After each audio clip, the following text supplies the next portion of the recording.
হরে কৃষ্ণ বন্ধুরা, সকালে নিয়ে চলে এসেছি গোপালের ভোগের থালি সাজানোর জন্য। তো প্রথমে একটা থালা নিয়ে তার মধ্যে বেশ কিছুটা সাদা অন্ন দিয়ে দিয়েছি, সেটাই ভালো করে সাজিয়ে গুছিয়ে নিচ্ছি। এবার একটা বাটি দিয়ে দেবো। আজকে বানিয়েছিলাম করলা আলু সর্ষে, সাদা আর কালো সর্ষে দিয়ে একটা তরকারি, তো সেটাই প্রথমে বাটিতে দিয়ে দিলাম।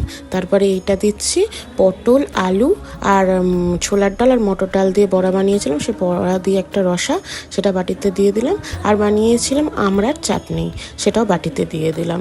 দিয়ে ভালো করে সাজিয়ে গুছিয়ে নিলাম।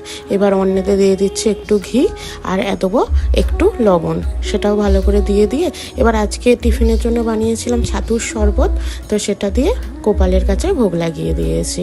তো ভোগ দর্শন করুন আর আমার গোপালকেও দর্শন করুন। আজ গোপাল একটা সবুজ কালারের জামা পরেছে, তো কেমন লাগলো অবশ্যই কমেন্টে জানাবেন। ভালো লাগলে একটা লাইক করে দেবেন। হরে কৃষ্ণ।